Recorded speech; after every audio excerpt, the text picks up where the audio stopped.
Olá pessoal, tudo bem com vocês? Espero que vocês todos estejam bem.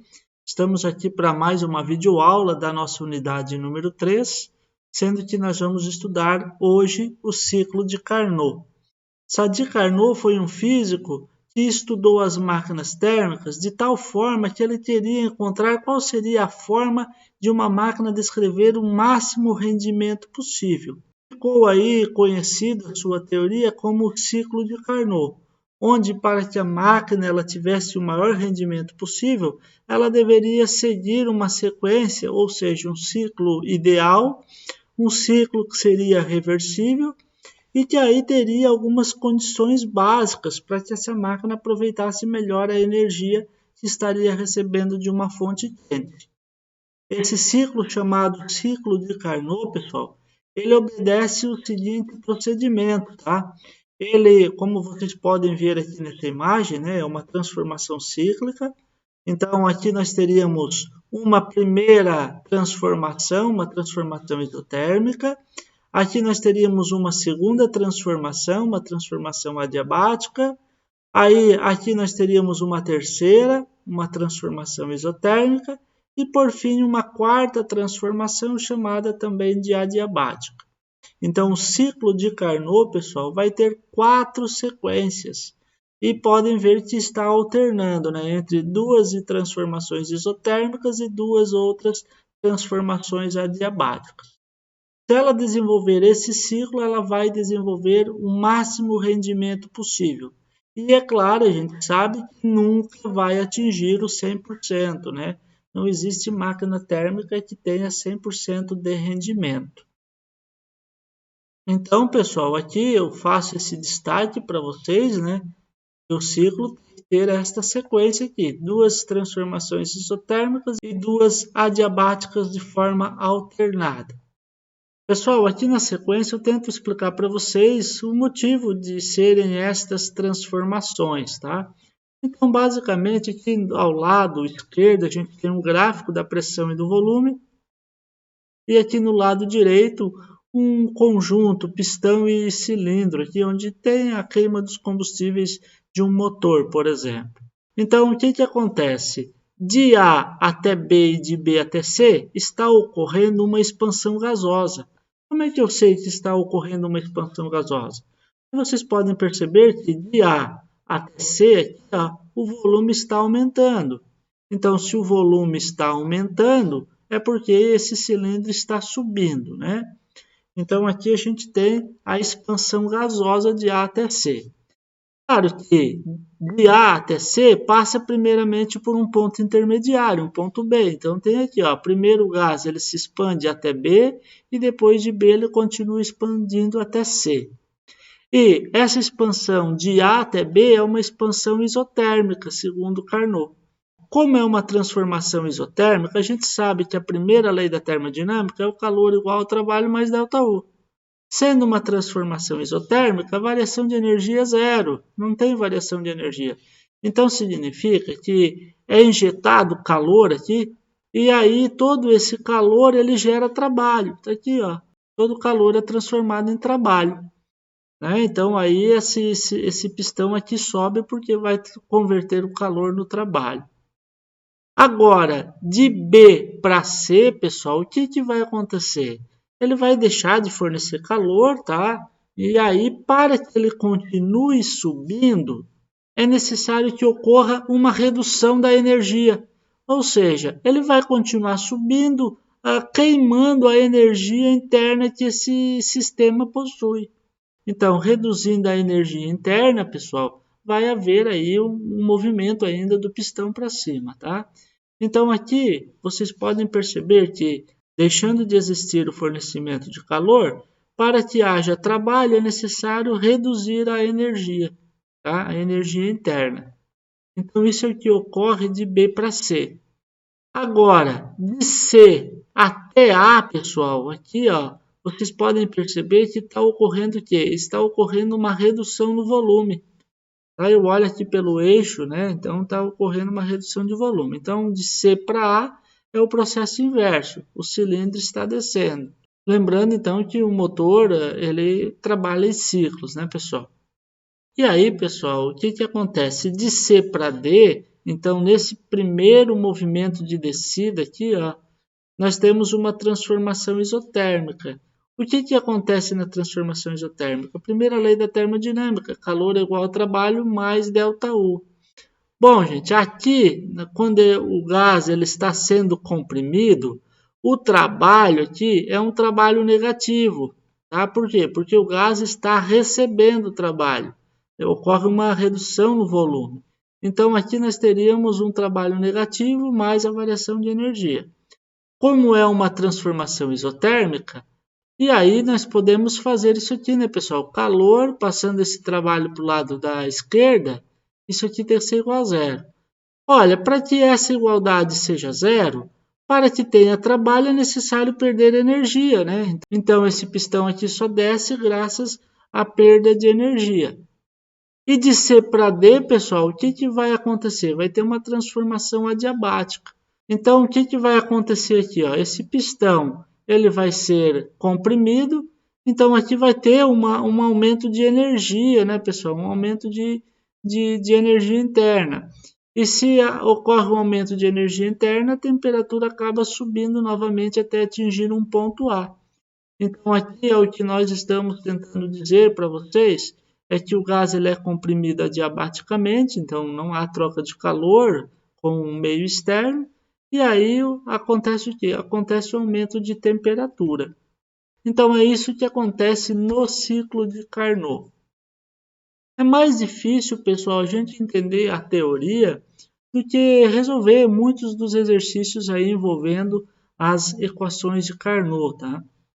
As equações de Carnot, elas estão aqui no slide número 8 para vocês, que diz o seguinte: a eficiência de uma máquina térmica, ela pode ser calculada não em termos de calor, mas em termos de temperatura. Lá na segunda lei da termodinâmica, a gente estudou que a eficiência poderia ser calculada por essa equação aqui, né, pessoal? Onde a gente tem 1 menos o calor da fonte fria dividido pelo calor da fonte quente. Aqui a gente só vai trocar, então, né, a quantidade de calor pela variável temperatura. E aí, se essas fórmulas são semelhantes, pessoal, nós podemos dizer que esta grandeza aqui, ó, essa relação entre a temperatura da fonte quente e a temperatura da fonte fria, ela é igual a esta outra relação que está aqui ao lado. Ó. Então, está aqui as duas relações, né, que foram resultado aí dos estudos de Sadi-Carnot. É claro que aqui a gente vai estar envolvendo a temperatura, pessoal, e aí vocês têm que ficar ligados que a temperatura no sistema internacional é dada pela unidade Kelvin. Tá? Então, sempre que o exercício fornecer uma temperatura que não seja Kelvin, precisa ser feita a transformação. E aí a transformação de Celsius, por exemplo, para Kelvin, basta vocês fazerem o quê? Vocês fazerem a temperatura Celsius mais 273. Isso aqui seria a fórmula para transformar a temperatura da escala Celsius para Kelvin. Vamos agora, então, aplicar essas equações num único exemplo aqui que nós temos, tá? Uma máquina a vapor tem uma caldeira que opera a 500 Kelvin. Calor resultante da queima do combustível transforma a água em vapor e esse vapor aciona, então, um pistão. A temperatura da descarga é a do ar exterior, aproximadamente 300 Kelvin. Qual é o maior rendimento desta máquina a vapor? E qual o trabalho máximo que a máquina pode executar em cada ciclo de operação se absorver 200 joules de calor do reservatório quente durante cada ciclo? Bom, pessoal, eu posso anotar aqui, primeiramente, esta grandeza física aqui, né, é a temperatura da fonte quente. Por quê? Porque a gente sabe que Kelvin é a unidade de temperatura e ele está dizendo que tem uma caldeira aqui, ó. A máquina a vapor tem uma caldeira que opera nesta temperatura. E depois o vapor ele vai ser descarregado aqui no ar exterior, que é aproximadamente 300 Kelvin. Então, isso aqui é a temperatura da fonte fria. Tá? Então, nós temos aqui inicialmente a temperatura da fonte quente e aqui a temperatura da fonte fria. E o problema pede para calcular qual o rendimento dessa máquina, né? o rendimento, na verdade, é expresso pela letrinha epsilon do alfabeto grego, a eficiência da máquina. E aqui depois pede para calcular o trabalho. Tá? Então é isso que a gente está calculando aqui na letra A e na letra B. Só que na letra B ele está dando aqui, ó, que ele está absorvendo 200 joules de calor do reservatório quente. Isso aqui é o calor da fonte quente. Bom, pessoal, vamos anotar esses dados aqui com tranquilidade aqui no outro slide, tá? Olha só, então a temperatura da fonte quente, a temperatura da fonte fria e o calor da fonte quente. Queremos a eficiência e queremos o trabalho na letra A e na letra B. Para calcularmos a eficiência, pessoal, basta fazermos uso desta equação aqui. A gente tem a temperatura da fonte fria e a gente tem a temperatura da fonte quente aqui ao lado, né? Então, a eficiência vai ser 1 menos a temperatura da fonte fria, que é 300, dividido pela temperatura da fonte quente, que é o 500.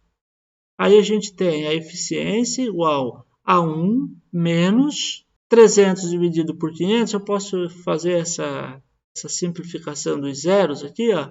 3 dividido por 5 dá 0,6, né? E aí, 1 menos 0,6 dá 0,4. 0,4 equivale, pessoal, a 40% de eficiência. E se a gente quer calcular o trabalho realizado pela máquina, né, a gente pode fazer uso desta equação aqui que a gente já havia estudado lá na videoaula número 04.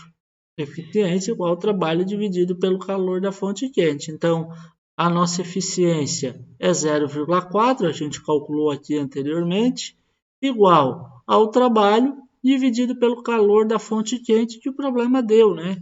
Então, o calor da fonte quente é 200 joules. Fazendo a multiplicação de 200 por 0,4, nós vamos ter o trabalho. Então, o trabalho vai ser 0,4 vezes 200, e aí 0,4 vezes 200 vai dar 80 joules. Está aqui a resposta da letra B e está aqui a resposta da letra A. Lembrando, aqui nós fornecemos a temperatura na unidade Kelvin. Se tivesse sido dado em Celsius, vocês precisariam ter convertido, né? E a fórmula da conversão, vou colocar aqui novamente, tá? Não usamos neste problema, mas deixo isso claramente para vocês. Eu trago aqui na sequência para vocês algumas coisas a mais, tá? O que seria um motor 6 cilindros, por exemplo, e o que seria um motor 4 cilindros? A rapaziada que gosta mais disso, sem preconceitos, talvez alguma menina também goste, mas esse é um assunto que geralmente os meninos é que mais gostam de mexer, né? Então aqui a gente tem um motor de 6 cilindros, significa que tem aqui, ó, 6, tá? 6 cilindros aqui que vai ter o movimento do pistão para cima e para baixo para queima, tá? Esse aqui é um motor de 4 cilindros, ó, então tem 1, 2, 3, 4. Então os cilindros, né? E aí esse aqui, essa imagem que você está vendo aqui é o pistão, né? Tá? O pistão ele está se movimentando dentro aqui desse recipiente que é o cilindro. Claro que aqui esse motor aqui também dá para a gente dizer aqui, né? Isso aqui tem 1, 2, 3, 4, 5, 6, 7, 8. Essas pecinhas aqui são as válvulas. Tá? É as válvulas de entrada e saída do combustível e dos gases, tá, pessoal? Então, um motor aqui de 4 cilindros e 8 válvulas. Aqui nós temos o motor diesel e o motor a gasolina. Como vocês podem perceber, aqui tem o número 1, 2, 3 e 4.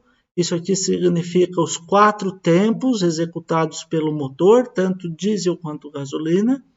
Tá? O primeiro tempo significa a entrada do combustível, a injeção. Depois, o segundo tempo significa a compressão do combustível. O terceiro tempo significa a combustão do combustível, ou seja, a queima. E o quarto tempo significa a descarga desses gases queimados para o meio externo. O motor a gasolina, vocês podem ver aqui, ele tem uma vela. A vela é responsável por causar a faísca no ato da compressão aqui dos gases e aí gerar a queima do combustível. O motor a diesel, ele não tem, isso aqui parece uma vela, mas não é. Isso aqui é o bico injetor. Esse bico injetor, pessoal, ele vai injetar o combustível aqui, tá? O óleo diesel. E o ar aqui, tá? Ele está sendo comprimido pelo pistão e à medida que ele está sendo comprimido, a sua temperatura se eleva. Elevando a temperatura, na medida que injetar o combustível, vai haver a explosão.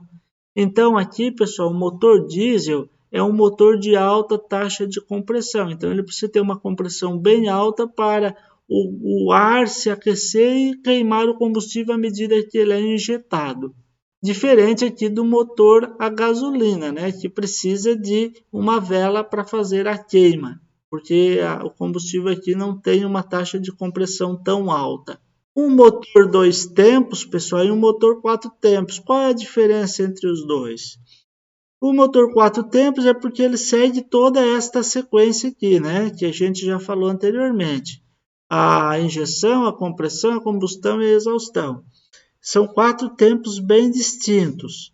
E o motor 2 tempos, vocês podem ver aqui, pessoal, que à medida que ele está injetando o combustível, ele já está fazendo a compressão. Então, ele está fazendo as duas coisas ao mesmo tempo.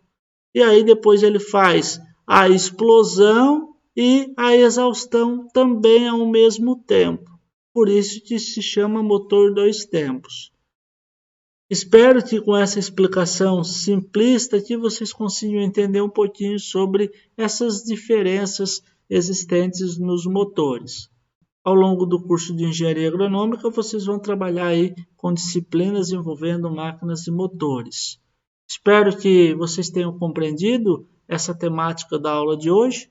Deixo o meu grande abraço e nos vemos numa próxima videoaula. Tchau, tchau!